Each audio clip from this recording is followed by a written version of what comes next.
Welcome to session 3 of the DULTA programme. My name is Niall Oddy and I'll be taking you through this session which covers assessment and feedback. The ultimate aim then is to prepare you to be able to write a claim against A3 of the UK PSF. That is, give feedback to learners and assess learners. What will become clear as you work your way through this section is that we're not just talking about formal assessment, grades and marks at the end of a course, but rather assessment in all of its informal processes as well, as something that happens in the classroom. Assessment as something integral to teaching and learning. You'll recall from previous sessions the model of constructive alignment, and so what we're bringing in here is the third and final piece of the constructive alignment jigsaw, assessment. I'll be alluding throughout to scholarship of teaching and learning, and what you'll find then is that it's quite general. It's scholarship about learning in general. And therefore I would encourage you, as you're working your way through this, to reflect upon your own experiences and your own practices. Is what you're hearing and reading about teaching and learning relevant to how you teach? And if not, how could it be made relevant to how you teach? There are 4 key questions in this session then, and you can see them there on the screen. Number 1, what are the functions of assessment? Number 2, what do we assess? Number 3, how should we make judgments? And number 4, how should we give feedback? Turning first to assessment. Assessment is, as I've already mentioned, an integral part of learning. There are 5 points there, of which the top one is key. Assessment is motivational. Why? Because that's where students will focus the vast majority of their energies. They'll come to lectures, they'll come to seminars, they'll prepare in advance for those things, but assessment is what they will devote their time to. And so that's a real opportunity for us as teachers to give them a piece of assessment that will really engage them in their learning process. And that's something we'll be coming to throughout this session. Equally though, assessment is important because it allows students to measure their progress and to understand where they are and to understand how they can make further progress, how they can learn, how they can improve. With that in mind then, it should give them an opportunity to plan ahead. If we design assessment activities that allow students to prepare for further assessment, for the ultimate assessment that's going to get them the pass grade at the end of the course or module or whatever it is. And feedback that we give as part of the assessment process should allow students to plan further ahead in order to go about improving their learning. Good assessment as well will give students an opportunity to practice, both in terms of practicing whatever the ultimate final assessment will be, and also you can imagine, particularly on vocational courses, practicing the skills and attributes that they ought to be demonstrating at the end. An opportunity to practice those learning objectives that you might set for that module. And obviously an example here would be a driving test. Having learner drivers do a practical drive-in test at the end of it is a much better way of examining driving a car than writing an essay about driving a car would be. But it's not just about the students. Assessment is important because it can improve teaching, improve what we do as teachers. There should always be some sort of response to assessment because assessment allows us to measure the efficacy of our own teaching. It allows us to see the gaps that are there in the students' knowledge, which concepts they're struggling with, which ideas they're not quite grasping, and then should allow us as a result to adapt our teaching in response to that. Do we need to spend more time focusing on a particular concept, a particular idea, a particular topic? Or do we even need to change our teaching methods, the way we're approaching? Is it not getting through to our students? If we design assessment right, we'll be able to see how much learning they're doing and what we as teachers can do to help further support that. It's also a chance to identify problems with the assessment process. Good assessment, and this is something that will again come throughout the session, will allow students to learn. It's not just there to test learning, to find out what learning has taken place, but it's something that students can actually learn through doing and by reflecting on. If then we get a sense from the assessment that we're marking that students aren't really learning through that assessment process, could we then change the assessment and design it differently, design it better? With that in mind, it's worth considering the different types of assessment there are. You'll see from this nice little picture of the house and the builders here, 3 types of assessment. Summative assessment is at the pinnacle. It's at the top of this house. It's the roof of the house. Summative assessment is that which determines the final grade. A first, a 2-1, a 70%, a pass or a fail, however the course is being marked. Formative assessment, these are the walls of the educational learning house, I guess. Formative is what allows students to learn. It's there to prepare them for their final assessment, and it's assignments that they will tackle in order to actually learn. Diagnostic assessment there right at the bottom, well, that's foundational, as it suggests. It's used to diagnose what students know, what students don't know. It's there to highlight gaps in knowledge. I'm sure you can understand then that we're dealing here with varying degrees of formality of assessment. Summative assessment might be a very formal end of course written exam, but diagnostic assessment, for instance, might be a lot more informal. It doesn't necessarily even have to happen in class.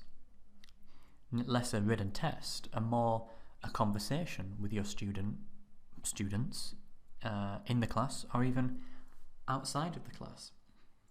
That's a way of finding out what they know and what they don't know, and how you can use the information you glean from that to support their learning and to improve your teaching.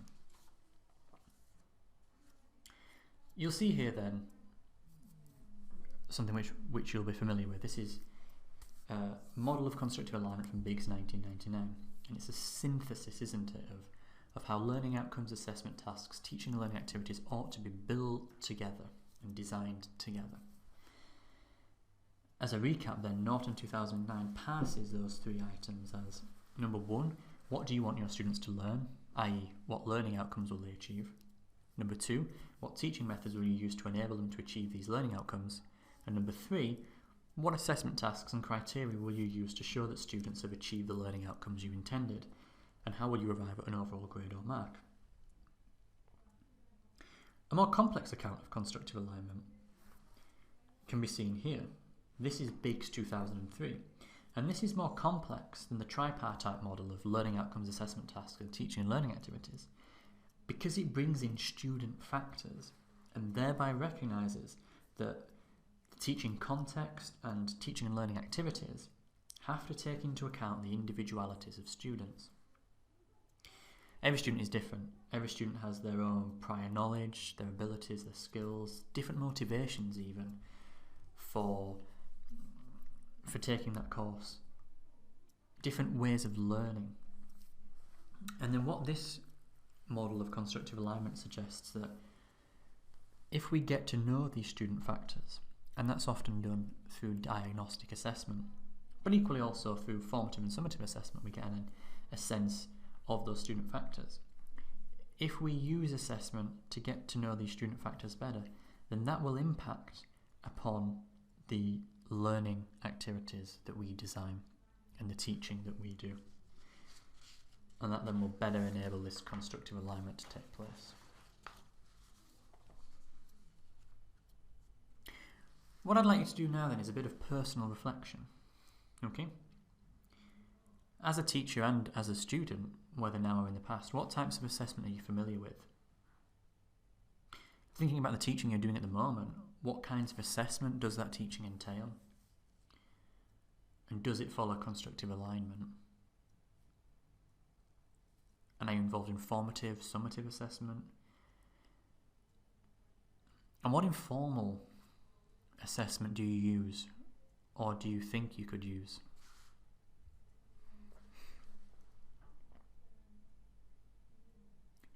Moving on, we have another way of conceptualizing assessment here, and this is from Bloxham and Boyd 2007. And they divide assessment 3 ways and speak about assessment of learning, assessment as learning, and assessment for learning. On the next slide, you can see definitions of these 3 terms. Assessment of learning is how we traditionally and perhaps still typically view assessment.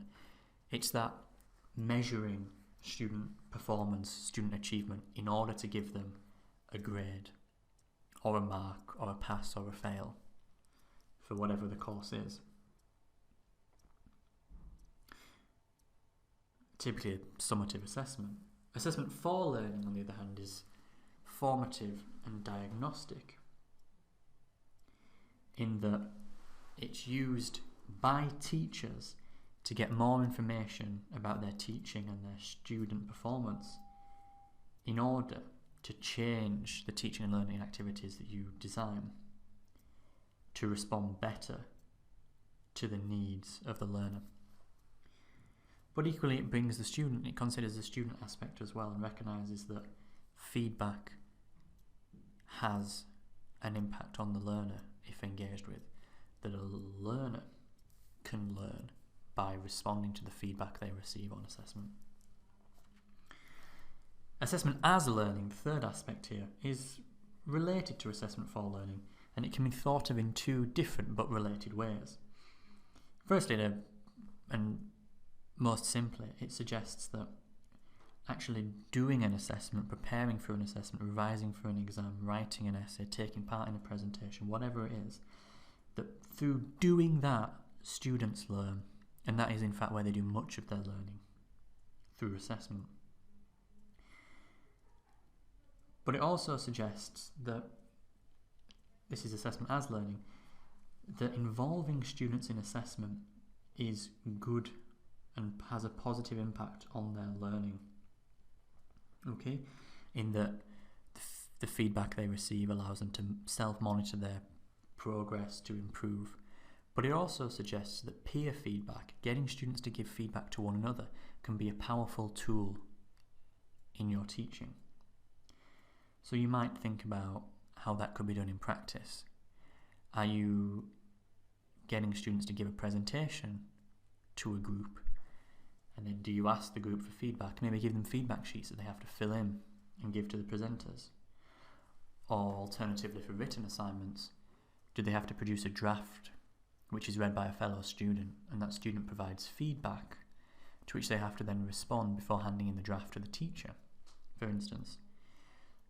Students will learn by receiving that feedback, but students will also learn by being forced to participate in that process and give feedback, thinking about the skills that are required. A question to consider then about assessment is, does assessment foster deep, surface or strategic learning? In other words, can learning be faked? Is assessment actually getting students to learn?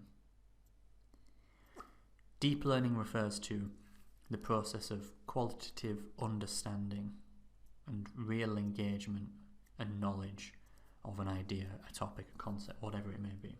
Whereas surface learning, that is giving the appearance of having learned something without actually having learned something.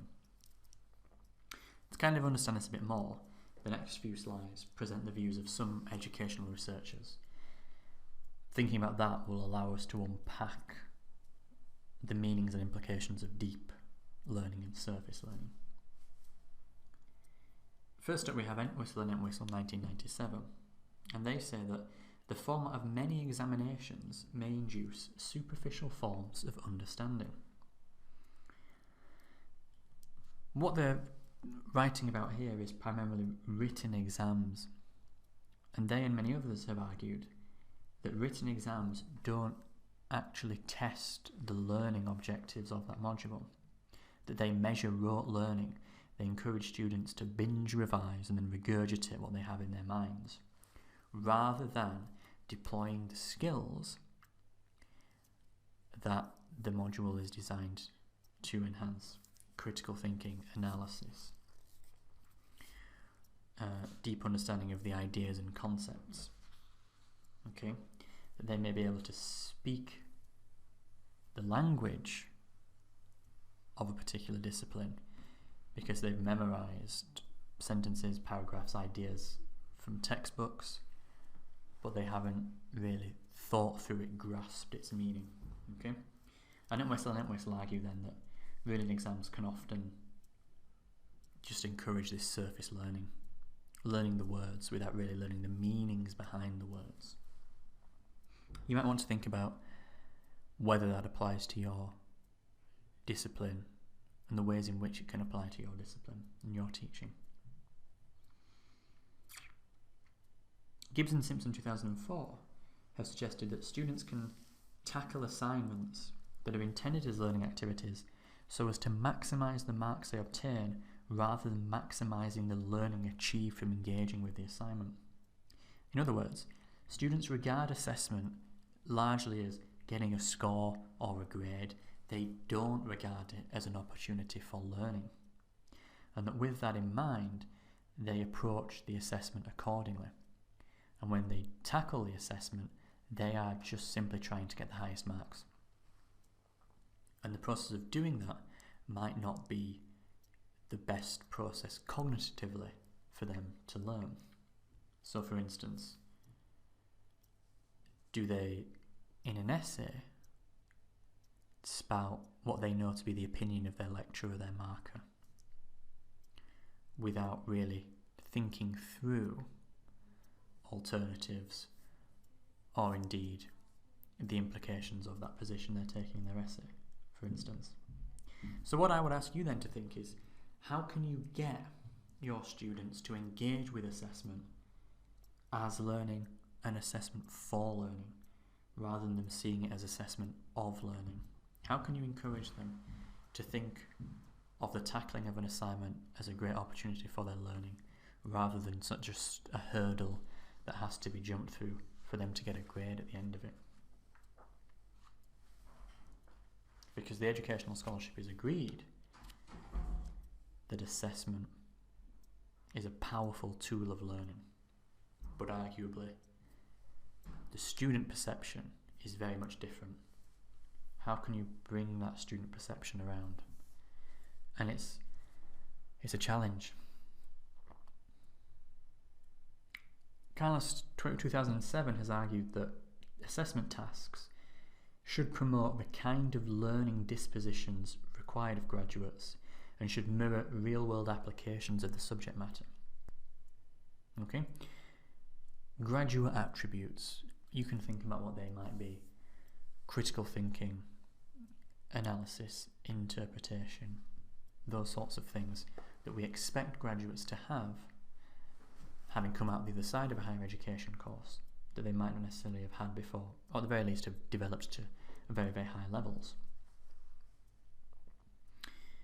Thinking back then to, we've spoken about written exams, thinking back to written exams, are they promoting those kinds of skills and attributes or not? Or are they promoting rote learning and revision and regurgitation?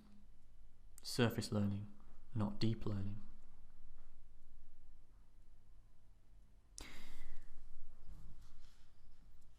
By way of example, thinking through these issues of deep and surface learning, I want you to take a look at the 5 assessment tasks that you see on this slide.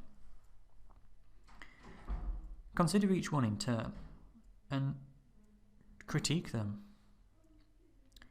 Ask yourself, is this assessment likely to result in surface learning? Is there any opportunity for students to fake it in these assignments?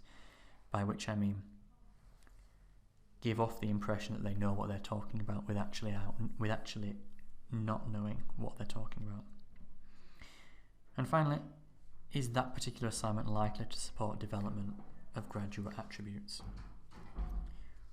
Or is it more likely to encourage lower order skills of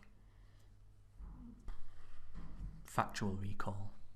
Okay, whereas evaluation, synthesis, analysis, those are the things we would expect from a higher education course of study. So feel free to hit pause and consider that for as long as you need. Okay? What you'll see on this slide is then just a list of different forms of assessment, and you might want to think about how these types of assessment can be designed to foster deep learning.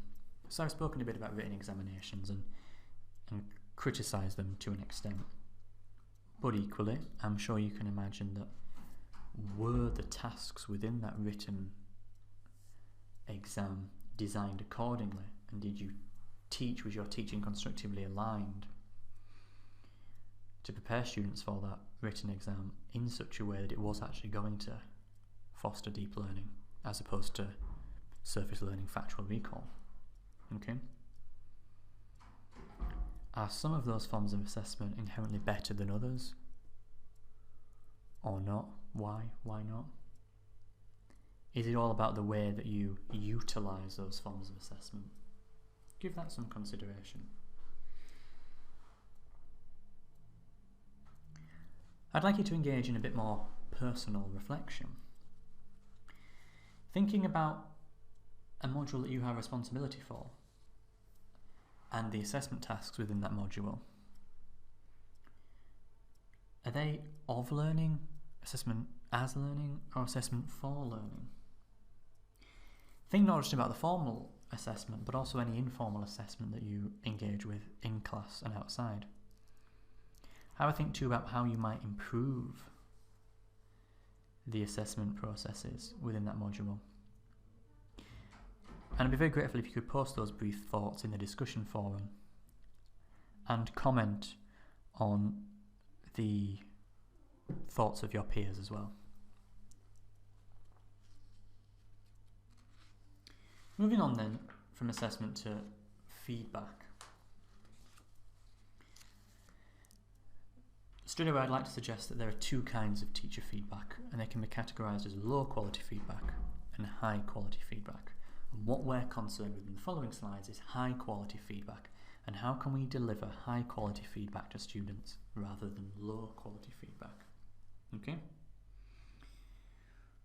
We'll also be considering what constitutes high quality feedback versus low quality feedback. That's the aim of the next few slides. First up, how should we give feedback? Well, it could be categorised as a relatively simple three-part process. Start with a positive, then move on to the weaknesses. What could be improved next time? And the third point there is crucial, a specific example of what could be improved next time. I'll give you an example,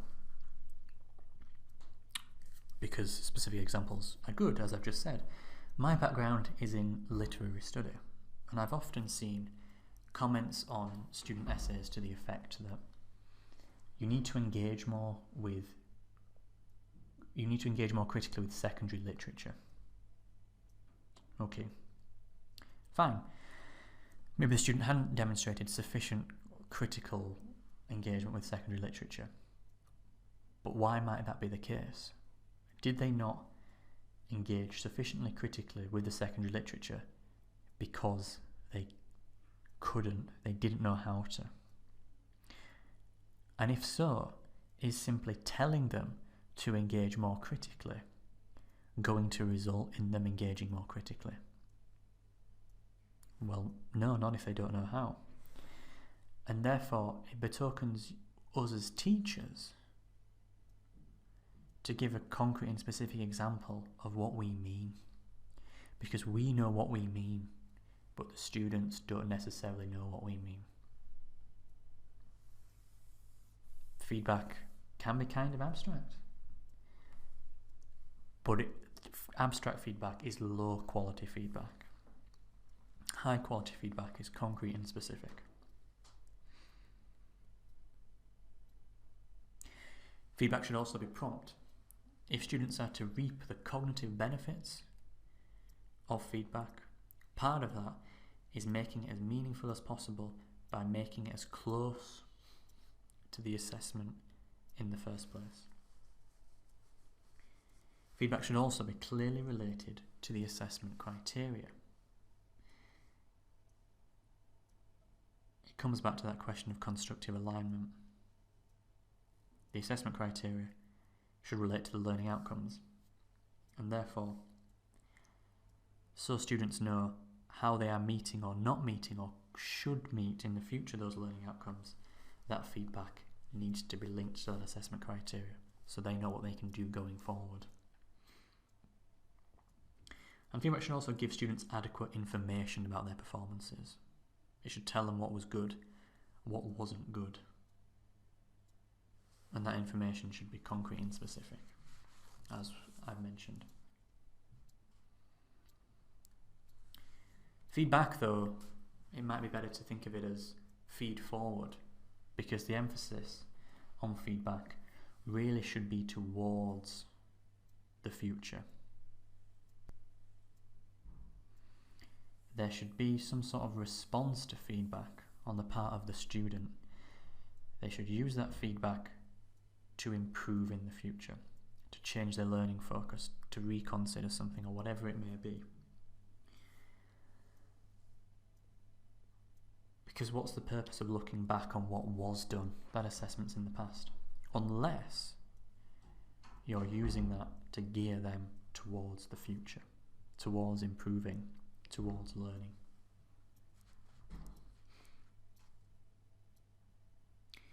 Nicola McFarlane-Dick 2006 offers 7 principles of feedback.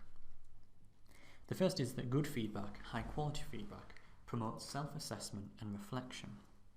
And this is the basic underpinning, that feedback should not be the simple, passive parting of information from teacher to student, but rather it should encourage in the student a process of critical reflection and critical evaluation. Because in doing so, that will then allow them to think about how to learn, how to improve. Related to that then is principle 2, that high quality feedback promotes dialogue around assessment. And this comes back to what I just said about good feedback not being as simple as the teacher imparting some information to a student, but rather it should get the student thinking and perhaps questioning, asking the teacher for further clarification, or asking the teacher how they could go about doing that.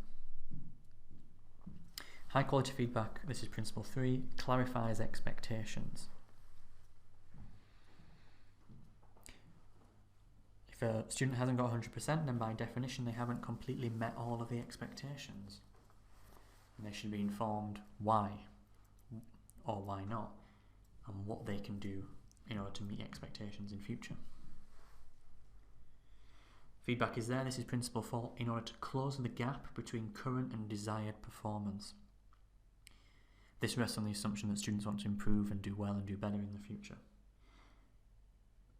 Feedback then should bridge that gap between the score, the mark they've got for an assessment, and where they would like to be, and how and what they need to do in the future in order to improve. The 5th principle of feedback then is that students get high quality information. And as we touched on before, high quality information is specific and concrete and correct. The 6th principle of feedback then is that feedback should encourage motivation and self-esteem. If feedback is about feeding forward, about looking to the future, by its definition, it shouldn't be demotivating. It should stimulate students to do better, to want to improve. Because we can't simply rest on the assumption that students will want to improve and will be actively engaged in their own improvement. We can go about feedback in a particular way to try to get students more engaged, more motivated, more encouraged. And I think the 7th principle one is an extremely important one, that it informs teaching practice. We spoke about feeding forward for students, but equally, as we touched on earlier when dealing with assessment, feedback should feed forward for your own teaching. You should use that feedback to generate information about your students, what they know, what they don't know, what they're struggling with, how they best learn, and what you as a teacher can do to help that learning take place. All of this that we've just been talking about with feedback and with assessment relates to that constructivist model of learning. With assessment and with feedback, high quality feedback, we want to encourage students to construct their own learning. we respond to that feedback by creating more effective learning environments, then we're heading in the right direction as teachers. Okay, what we're going to consider next then is technology and whether e-feedback can be more effective.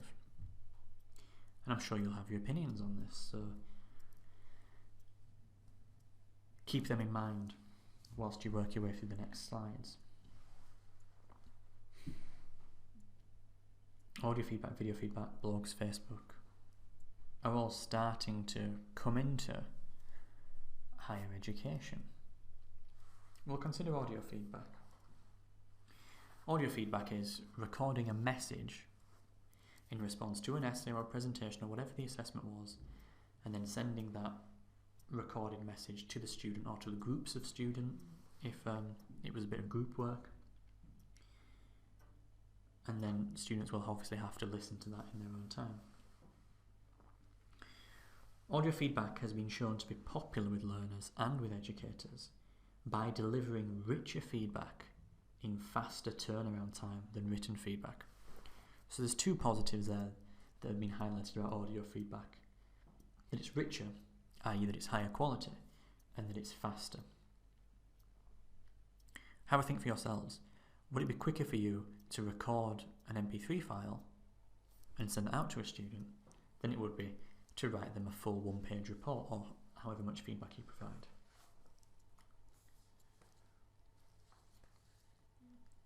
When it comes to richer feedback, whether audio feedback is higher quality or not, well, it's been shown to have some benefits to the learner. In that it helps them to process the suggested comments. Written feedback can be a bit abstract sometimes, a little difficult to know how to interpret it. Can you really get your message across in written feedback as well as you can in audio feedback? Students have said that being able to hear the voice of their marker means that they're better able to grasp the tone and understand the implications that come with that. Students have also said they're more likely to listen again to a recording than they are to reread a piece of feedback. And again, it comes back to that constructivist model. It encourages students to become active learners. And it links into the second principle of feedback of Nicola McFarland-Dick's principles of feedback. And it promotes dialogue, quite literally. You're speaking, and the student, as a response to that, is thinking. There's a couple of quotes there on the slide that students who have been subject to audio feedback have said. It's more personal and it gives a clearer idea of what is meant by the feedback. Okay, and the second one, I liked the audio feedback as it was very personalised and more intimate than the usual written feedback. Due to this, I feel that I clearly understood the feedback you were trying to portray, which can often get misconstrued in written text. Now, this isn't to say that then you should go out and start recording voice messages for your students. Only use it if it's appropriate. How do you know if it's appropriate? Well, that's for you to have a think about. Think about which types of feedback would this be suitable for? And which types of assessment would students get the most from if they were to really receive a voice message as their feedback?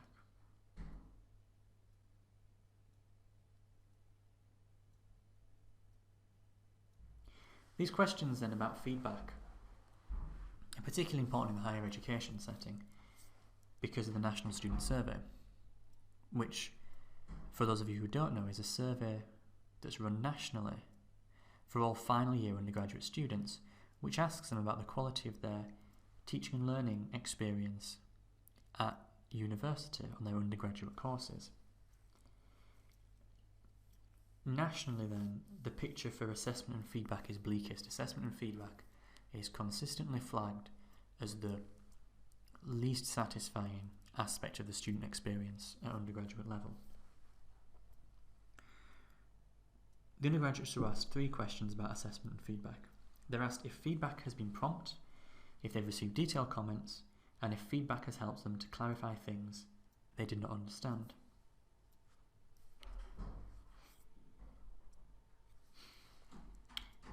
Now, surveys of lecturers involved in providing feedback have suggested that staff don't think that students actively engage with written feedback. They often see piles of uncollected assignments, for instance. Okay. Many staff believe that students pay attention to the mark, so the number 65 or whatever, but then they don't read the perhaps page of detailed comments that they've received. Okay. So we have 2 problems here, don't we? We have wasting staff time, but then we also have low quality feedback, or rather feedback, it might be of high quality, it's not having the desired effect. It's not encouraging student evaluation and self-assessment. It's not promoting a dialogue around assessment. Okay. So the challenge then is to think about how then can we give feedback in better ways, because written feedback can be very, very high quality, but is it conforming to all of those 7 principles of feedback? If a student's not collecting it, not engaging with it, then it's not meeting those seven criteria, is it? And yes, it's easy to blame students, but then there are things that we as teachers can do to get them to engage more. Audio feedback is one potential solution, because students might see greater benefits from it. Less is misconstrued, as was mentioned. But equally, some research has suggested that withholding the mark can lead to a greater engagement by the students. That's to say, student sees the mark they've got 65% or whatever, and they toss it aside without reading that page of comments. Whereas if there is no number on there, then they're more likely to read the words in order to understand how good or bad their performance was. And this comes back to assessment of versus assessment for versus assessment as learning. Students are seeing as assessment of more than they are the other 2. And they want to know how well they've done. The 65 or whatever mark they've got is a convenient shorthand for that. If they don't have a convenient shorthand, then they have to read the feedback that you're providing in order to understand that. And that's important because of the cognitive perspective of feedback. And this is what we've been getting at throughout this session. For feedback to support learning, 2 cognitive processes must be elicited. Evaluation, firstly, as we've been saying. Students have to evaluate their own work in relation to feedback. They have to be able to identify gaps in their knowledge, their misunderstandings, their misconceptions, the errors they've made, the skills that they're lacking, all sorts of other weaknesses. And that self-assessment is crucial for the second cognitive process of knowledge building. External feedback allows them to evaluate. And with that process of evaluation starts a process of internal feedback from which they can generate knowledge to repair their errors, to correct their misunderstandings, to construct knowledge.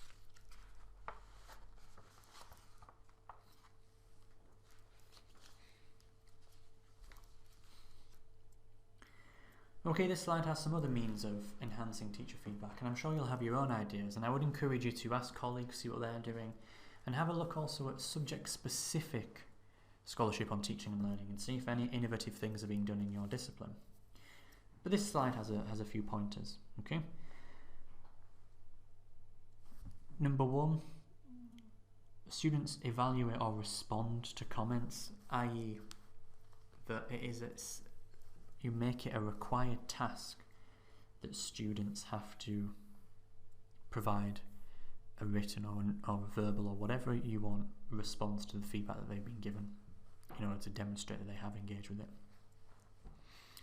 Number 2, and this is something that several departments at different universities are trying, and it's that on the assessment cover sheet they have a box in which they have to write how they've used earlier feedback to help them prepare this assessment.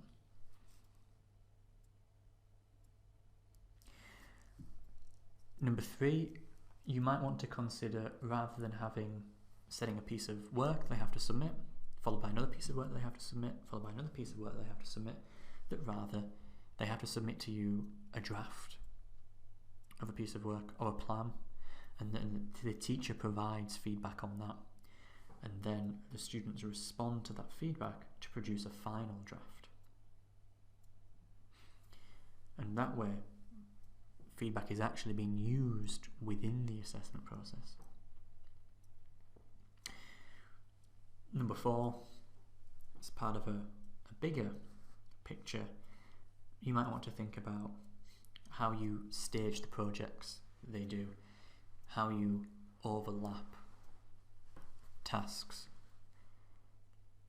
Do they need to be able to get feedback from the first assignment in order to actually tackle the second assignment, for instance? And at the bottom, whenever you are giving feedback, that feedback is suggestive. It asks questions rather than give simple corrective advice. So rather than saying, no, you've got this concept wrong, what X critic is saying when he says this, he means blah, blah, blah, blah, blah. Asking a question and saying, what do you think blah, blah, blah means by blah, blah, blah, whatever it may be. Asking, questioning, more suggestive feedback than simple black and white proposals.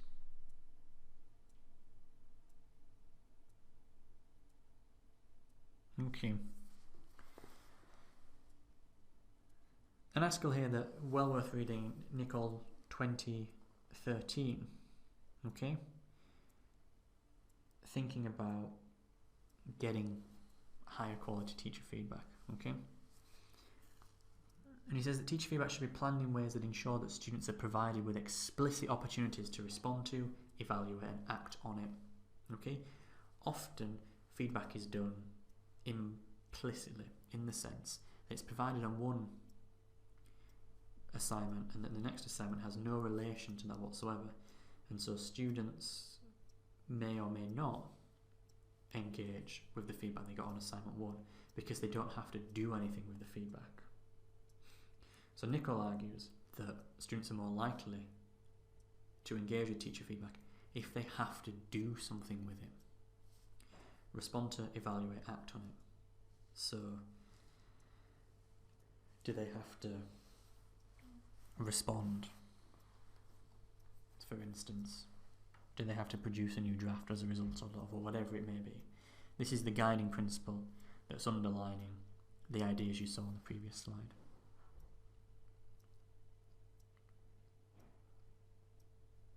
That said, improving teacher feedback is not the full story. Okay?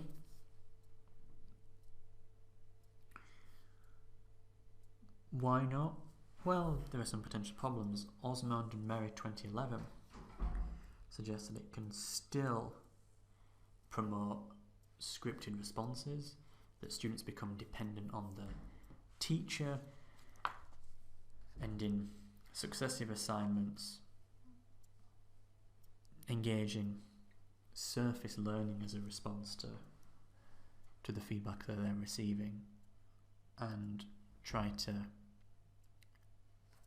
tick the right boxes to get a high mark, not to deepen their learning or their understanding. Okay. There's also the practicality, of course, the workload for academic staff. It's all well and good saying, yeah, better feedback, but what are the time constraints on that? That's well worth thinking about. And perhaps the biggest single weakness of teacher feedback is that it has at its heart that conception of teacher imparting knowledge and wisdom to the student, even if you try and make your feedback as suggestive as possible rather than corrective advice. It still does create this sense that a student is dependent on a teacher, that a student requires input from a teacher in order to be able to improve their learning. Okay? So because of that, I want to suggest the power of peer feedback. That we get students to give feedback to one another so that they're getting multiple sources of feedback, not just from the teacher. Okay? Think about professional and workplace settings. Feedback never comes from a single source. Okay? You get input from all of your colleagues. And then what you as an individual have to do is weigh up the different perspectives that you've got and come to your own judgment about whose feedback, whose input means the most to you. Okay? And then in turn, you provide feedback, provide input, ideas to your colleagues. You don't just consume feedback, but you also produce feedback. Okay? And it's bearing this in mind, it's using this professional model of feedback to think about how we can improve feedback in student situations. Several people have suggested, Bowd et al. 2010, Cowan, Sadler, that feedback should develop the student's capacity to make evaluative judgments, both about their own and that of others. So it's not just simply about being able to evaluate and develop and learn, but it's actually a response to feedback is that students should also enhance their capabilities to evaluate. This is what we said about feedback in the workplace, so you're getting it from multiple sources and having to weigh up and evaluate which is the best feedback.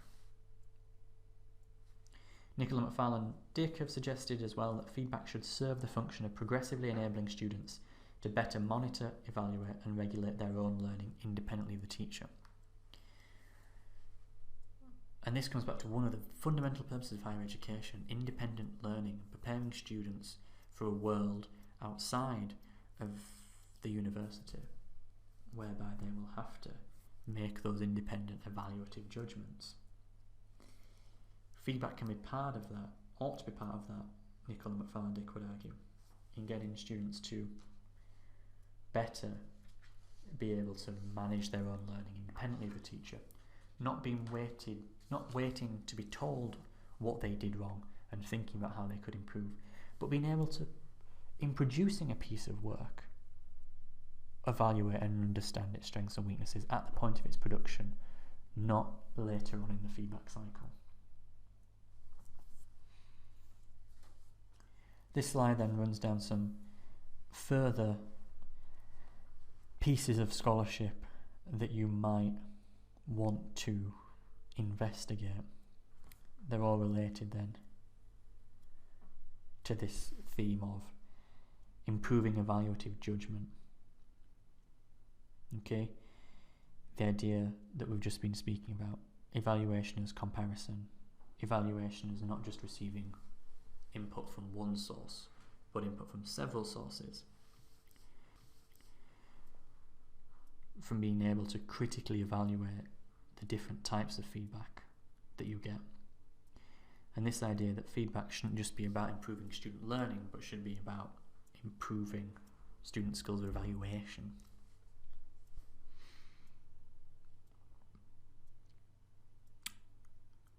And with this in mind then, it's argued by these researchers that peer review in student settings is a good thing. Okay? Definition there by Nicole, 2014. Peer review is an arrangement whereby students produce a written assignment, then review and provide comments on assignments produced by peers in the same topic domain. Okay? So students here are doing two things.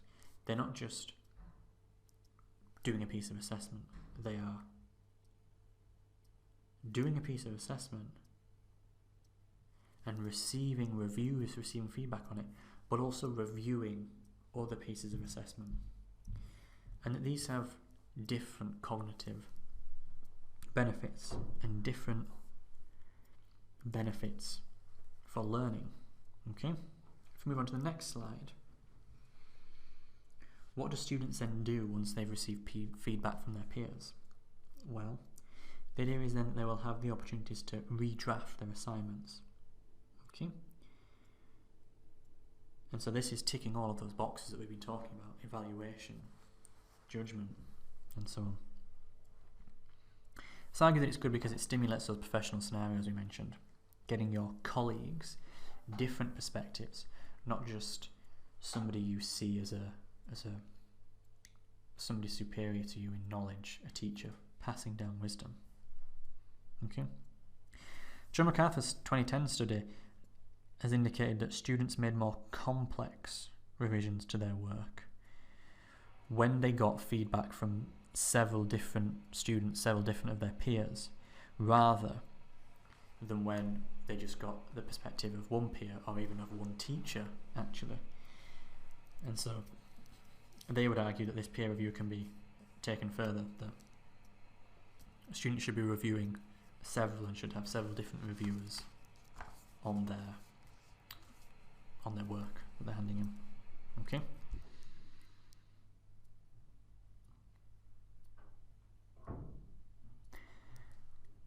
Peer feedback's also good for us as teachers. Thinking back to, we mentioned the time that we have on our hands. Using peer feedback might be one way of reducing the workload that we do, perhaps not.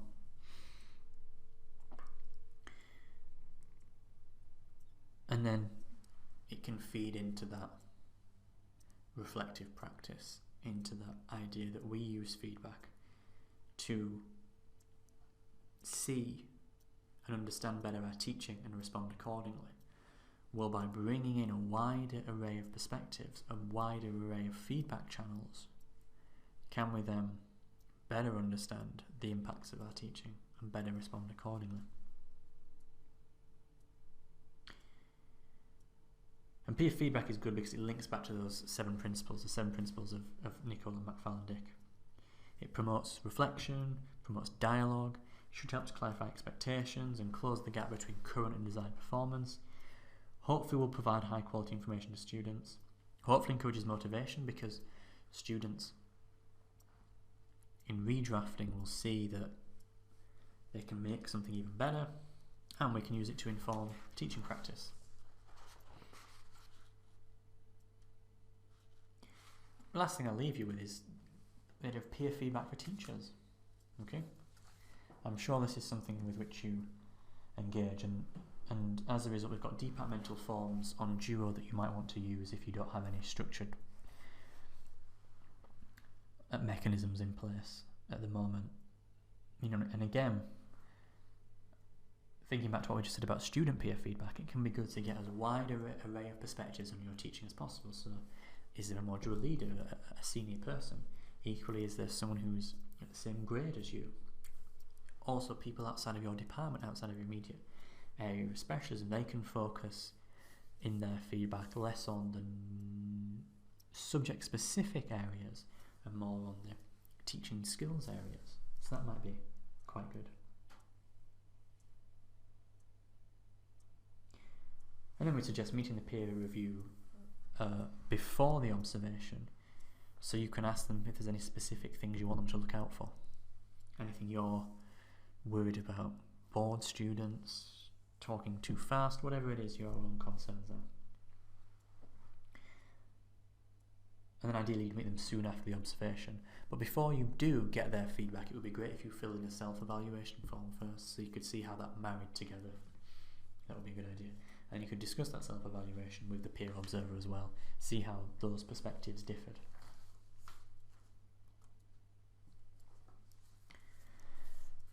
Okay, That's it then for assessment and feedback. What I would like you to do is draft a claim, okay? Unless of course you have absolutely no intention of, when you put your portfolio together, of doing a claim for A3 assessment and feedback, because it is optional. If you are, stick a draft one in the discussion board, okay? If you're not, can you comment on some of the draft claims that you see there? Okay, you'll be able to find sample claims and portfolios in Duo to have a look at. If you've got any questions, any comments whatsoever, don't hesitate to post in the discussion forum where either myself or Candice, depending on which group you're in, will answer.